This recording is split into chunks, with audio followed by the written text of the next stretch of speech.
అందరికీ నమస్కారం. నేను రమ. ఈ రోజు మనతో ఉన్నారు ప్రముఖ ఆధ్యాత్మికవేత్త డాక్టర్ కృష్ణమాచార్యులు గురుగారు ఉన్నారు. మాట్లాడదాం. నమస్కారం గురుగారు.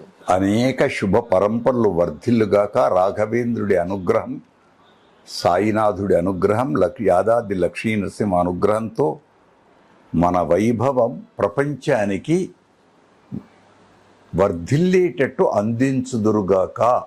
మంచి విజ్ఞానాన్ని ప్రపంచానికి మీరు అందిస్తున్నారు కాబట్టి ఏదో వాగ్దానం, వాచా కైంకర్యం అంటాం, మాటల ద్వారా ప్రపంచంలో అందరినీ బాగుపరచలేము. ఒక్కడు బాగుపడినా చాలు. ఎలా అంటే ఏకశ్చంద్రస్తమోహంతి నచతారా గణాపిచ. నక్షత్రాలు ఎన్నుండేం లాభం, మినుకు మినుకు ఒక చంద్రుడు చాలదా? అలా మీ టీవీ ద్వారా అందరికీ ఆనందాన్ని అందించుదురుగాక. శుభం తల్లి. మీరు చెప్పే విషయాలు కూడా చాలా మందికి ఉపయోగపడుతున్నాయి గురుగారు. మంచి మంచి విషయాలను చెప్తున్నారు. కృతజ్ఞతలు, అందరికీ ఆశీస్సులు. గురుగారు, మన పూజల్లో, శుభకార్యాల్లో తమలపాకుని ఎక్కువగా మనం ఉపయోగిస్తూ ఉంటాము. తమలపాకు యొక్క విశిష్టత కూడా చెప్పండి. అలాగే మనం తమలపాకుని వినియోగించుకొని ఎలాంటి పూజ కార్యక్రమాలు చేసుకోవచ్చు? తమలపాకు అంటే దానికి సంస్కృతంలో నాగవల్లి దళము. ఈ మధ్య కాలంలో ఆంజనేయుడికి ముఖ్యమైనటువంటి అర్చన, అలంకారము, అర్చన, ఇవన్నీ అసలు పూర్వీకుల నుండి వస్తే తమలపాకు వైశిష్ట్యం అన్నారు. దాన్ని తాంబూలం అంటాం. తాంబూలము సౌభాగ్య చిహ్నం. తాంబూలము లేకుండా ఏ పని ఉండదు. శుభకార్యం కానీ అశుభకార్యం కానీ అక్కడ తాంబూలం వక్క పెట్టి ఇవ్వాల్సిందే. అయితే తమలపాకు ప్రాధాన్యం. వక్కలు ఇవ్వడం వేరు, తాంబూలం కలిపి ఇవ్వడం వేరు. పెద్దన అంటాడు మనుచరిత్ర లోపల తాంబూలం యొక్క గొప్పతనం. కవిత ధార రావాలంటే, రవిగాంచనిచో కవిగాంచును కదా, కవిత ధార రావాలంటే తాంబూలం యొక్క ప్రశస్తిని చెప్పాడు. రమణీ ప్రియ దూతిక చిచ్చు ఇచ్చు కప్పురపు విడం. కప్పురపు విడం. విడం అంటే తమలపాకులు మడిచి చేసిన తాంబూలం. అది ఉండాలి. ఉంటే భావనా పరంపరలు వర్ధిల్లుతాయి. అది సాహిత్యపరంగా. లోకపరంగా మన ఇంట్లో ఏ శుభ సమయమైనా, ఏ వస్త్రాలు ఇచ్చినా, ఏం చేసినా దాని మీద 2 తమలపాకులు, 2 వక్కలు, 2 పండ్లు పెట్టి ఇస్తాం. అందున ముఖ్యంగా ఒడి బియ్యం నింపేటప్పుడు ఆడపడుచులకు 5 కుడుకలు, 5 తమలపాకులు, 5 ఎవరెవరి సంప్రదాయ పద్ధతిలో వాళ్ళు. ఆ నాగవల్లి దళాలు అనేది దానికి హనుమ వైభవంలో, సుందరకాండ వైభవంలో, రామాయణంలో అది మంత్రశక్తికి గొప్పది. హనుమడికి ప్రీతి అయ్యే 2 ఆకులు. ఒకటి అర్క, జిల్లేడు పూలు, జిల్లేడు ఆకులు. సూర్యుడు గురువు గారు, హనుమాన్ యొక్క గురువు సూర్యుడు. రైట్.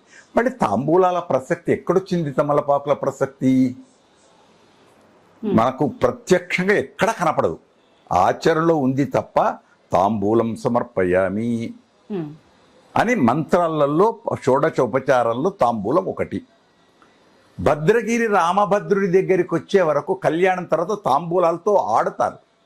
సీతారాముల వలె ఈ బంతులాట ఎట్లా ఉంటుందో, మాలల మార్పిడి ఎట్లా ఉంటుందో, తాంబూలంతో కూడుకొని నవజంట అనుభవించే రసజ్ఞత అంటాం దాన్ని. ఆ రసజ్ఞతకు అది. మళ్ళీ హనుమ దగ్గరికి ఎట్లా వచ్చింది? హనుమ బ్రహ్మచారి కదా, మళ్ళీ హనుమ దగ్గరికి ఎక్కడొచ్చింది అంటే మనకు ప్రత్యక్షంగా కనపడదు. పెద్దల అయితే మనం విన్నది, ఊహించినది. ఒకరు ఏదైనా గొప్పతనం చేసినప్పుడు ఆ గొప్పతనానికి ప్రతీకారంగా సాధిస్తే ఏం చేస్తాం? ఒక మాల ఇస్తాం, ఒక గులాబీ పువ్వు ఇస్తాం, వస్త్రం ఇస్తాం, ఏదో ఇస్తాం. మళ్ళీ అడవిలో సీతను అన్వేషించి సీత ఉంది, చూచాను అని చెప్పినప్పుడు హనుమన్కు సన్మానం చెయ్యాలి. తోటి వానర సైన్యం, అంగదుడు, జాంబవంతాదులందరూ సన్మానం చేయాలి. సన్మానం చేయాలంటే అడవిలో ఏముంది? అడవిలో ఏముంటాయి?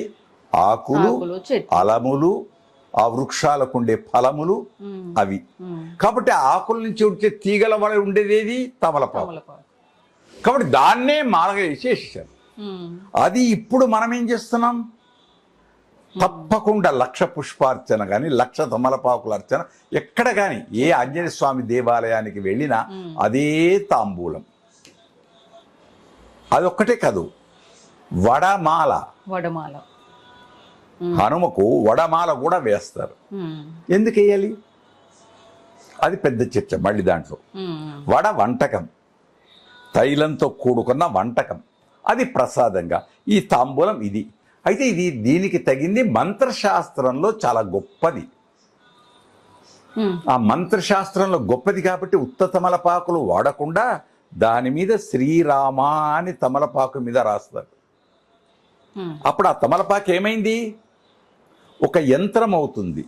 మంత్రం, తమలపాకు ఒక యంత్రం అవుతుంది, దాని మీద మంత్రం అవుతుంది. భగవంతుడి దగ్గర అర్చించడం చేత తంత్రంతో కూడుకున్న గొప్ప శక్తి వస్తుంది. అది భక్తులకు ఇస్తే దాన్ని ప్రసాదంగా వాడుకుంటే ఏమవుతుంది? ఈ భూత ప్రేత పిశాచ శాకిని డాకిని అనేటివి ఉన్నాయో లేవో మనకు తెలియదు, ఉన్నాయి అని అంటారు. ఉంటే దూరం అవుతాయి. అంటే దుష్ట శక్తులు దగ్గరికి రావు, దుష్ట శక్తులు ఏమీ చెయ్యవు. రక్షణ రక్షణ. అందుచేత ఇంకా మీరు జాగ్రత్తగా ఇస్తే శాస్త్రరీత్యా మామిడి ఆకులు తమలపాకులు గుమ్మాలకు కడతారు. అవును గురుగారు. కారణం శుభ సూచకం, శుభ సూచకం, మంగళప్రదం కనుక. వృక్షో రక్షతి రక్షిత. ప్రతి ఇంటిలో తమలపాకుల వృక్షం ఉంటే, నాగవల్లి దళ వృక్షం ఉంటే దుష్టశక్తులు రావు. ప్రతి ఇంటిలో పెంచుకుంటే అందము, ఆరోగ్యము, సౌభాగ్యము మరి కొనాల్సిన అవసరం లేదు. ఎక్కడో డబ్బులు వెచ్చించి తీసుకోవాల్సిన అవసరం లేదు.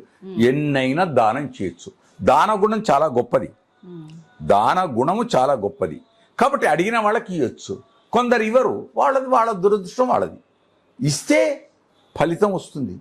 ఆ రోజు మొత్తం పలాని వాళ్ళు మాకు ఇచ్చారండి ఈ ఆకులు, ఇగో ఇది దేవుడికి అర్పించామని తెలిసో తెలియకనో ఆ యజమాని కూడా ఆ ఫలితం పోతుంది. కనుక ఆ వృక్షాలను పెంచడం, తమలపాకులను ఆరాధించడం చాలా గొప్పది. ఆక్సిజన్. అంతేకాదు, తులసికి ఎంత ప్రాధాన్యమో, మారేడుకి ఎంత ప్రాధాన్యమో, దీని కూడా అంత ప్రాధాన్యమే. కానీ ఈ మధ్యకాలంలో పెంచుతున్నారు అంతటా. ఈ మధ్య కాలంలో పెంచుతున్నారు. అందులో తమలపాకు అనేవారు కలకత్తా తమలపాకు ఇంకా రుచి ఎక్కువ అని. కలకత్తా తమలపాకు రుచి ఎక్కువ అని రుచి. ఇక్కడ అది తాంబూలంలో సేవిస్తే అది రాజసం. దాన్ని ఏమంటాం? రాజసం. 400 హైదరాబాద్ వైభవాన్ని చేసిన ఆ కాలంలో తమలపాకు వైభవం అని చెప్పారు. మహమ్మదీయ సోదరులు తాంబూలాన్ని ఎలా వాడేవాళ్ళు? దాన్ని భోగలాలసత అంటాం. భోగలాలసత. ఆ భోగలాలసతకి ఇది గొప్పది. కనుక చాలా ఎంత చెప్పినా తక్కువే. అంతేకాదు, ఇంకా తాంబూలంతో ఉత్త తాంబూలం కాదు, కర్పూరాదులు కలిపి ఇవ్వాలి. దానిలో ఏలకి చూర్ణం, పచ్చకర్పూరం, కుంకుమ పువ్వు ఇవన్నీ కలిపి అలాంటిది ఒక ఆశ్చర్యం ఇస్తుంది. ఒక్క తాంబూలపు విడము యొక్క ధర ఎంత? ఈనాడులో ప్రచురితమైంది 1500. ఒక రాజసభ మహమ్మదీయ రాజులు వాడి తాంబూలపు విడం 1500. అంటే దాని గొప్పతనం ఏంటి? అప్పుడు ప్యారడైజ్ అనే సికింద్రాబాద్లో ఉండే దగ్గర అక్కడి తెప్పించుకునే వాళ్ళని ఒక ఎడిటోరియల్లో మేము చదివి ఉన్నాం. అది ఎంతవరకు నిజం అనేది వదిలిపెట్టేద్దాం. కానీ తాంబూల ప్రశస్తి అది గొప్పది. అంతేకాదు, ఆయుర్వేద శాస్త్రంలో తాంబూలం యొక్క గొప్పతనం ఉంది. కఫము తీసేస్తుంది. లోపల కఫం వస్తూ ఉంటుంది, తెమడ అంటాము, ఇవి అంటాం. అది శుద్ధి చేసే గుణం తమలపాకులకు ఉంది.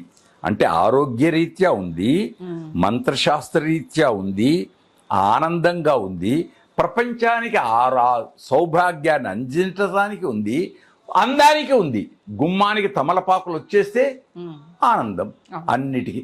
కాబట్టి ప్రతి ఇంటిలో తమలపాకుల వృక్షాన్ని, నాగవల్లి దళ వృక్షాన్ని పెంచుదాం, ఆరాధించే వాళ్ళకి అందిద్దాం, మనం ఆరాధిద్దాం, దాన్ని సేవిద్దాం.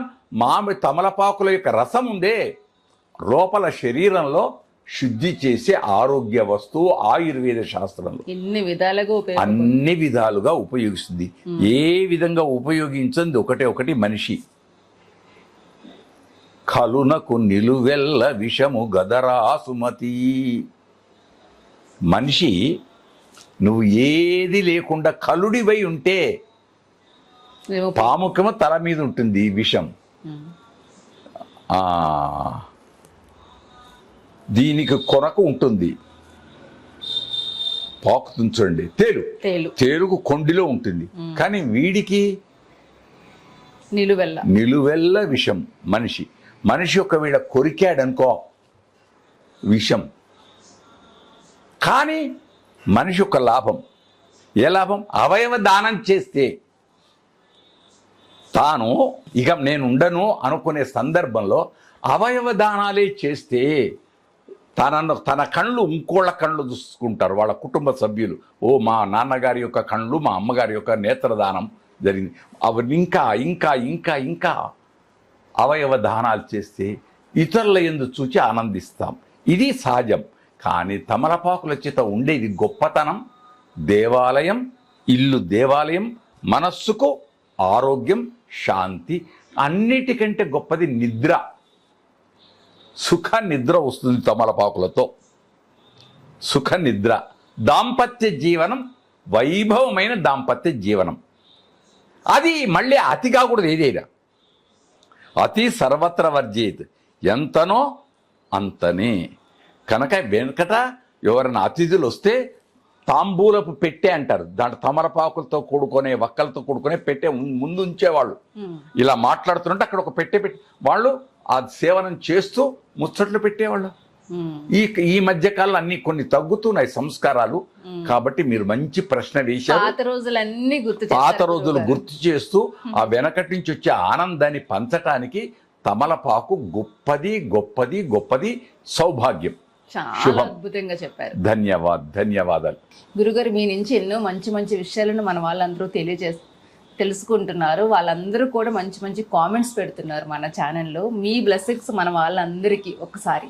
మనకి అధిక మాసం కాబట్టి సంతోషం. అధిక జ్యేష్ఠంలో ఉన్నాం కనుక అధికము ఆధిక్యమైన ఫలితం అందించుగాక. ఎందుకు? మొత్తం శాస్త్రాలలో చెప్పినటువంటి మంత్ర అనుష్ఠాన మాసం అంటాం. ఎప్పుడు అధిక మాసం వస్తుందో ఆ మాసాలలో దైవ ఆరాధనతో కూడుకున్నట్టు జప ఫలం. అందుచేత మీ ప్రేమతో సోదరి వలె మన ఛానల్ ఎవరెవరు ప్రేమగా చూస్తున్నారో, మంచి చెడులను కలిపి చూస్తున్నారో వాళ్ళందరికీ కూడా ఆయుర్ధ అగ్నే హవిషోజుషాణ ఘృత ప్రతీగో ఘృతయో నిరేధి ఘృతం పీత్వా మధుచారగవ్యం పితేవ పుత్రం అభిరక్షతాదిమం.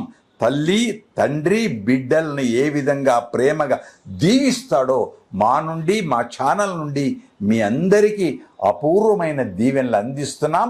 వర్ధతాం అభివర్ధతాం. మంచిని పెంచదాం, విలువైన సమయాన్ని రక్షిద్దాం. కర్తవ్యం దైవమాన్నికం. ఏ సమయంలో ఏది చేయాలనో అది చేద్దాం, ఆనందాన్ని పొందుదాం. శుభం భూయాత్. ఈ అవకాశం కల్పించిన మీ అందరికీ అనేక కృతజ్ఞతాపూర్వక విభవమైనటువంటి ఆశీస్సులు అందిస్తున్నాం. బ్రాహ్మడిగా నమస్కారం చేయకూడదు కాబట్టి ఆశీస్సులు అందిస్తున్నాం. శుభం.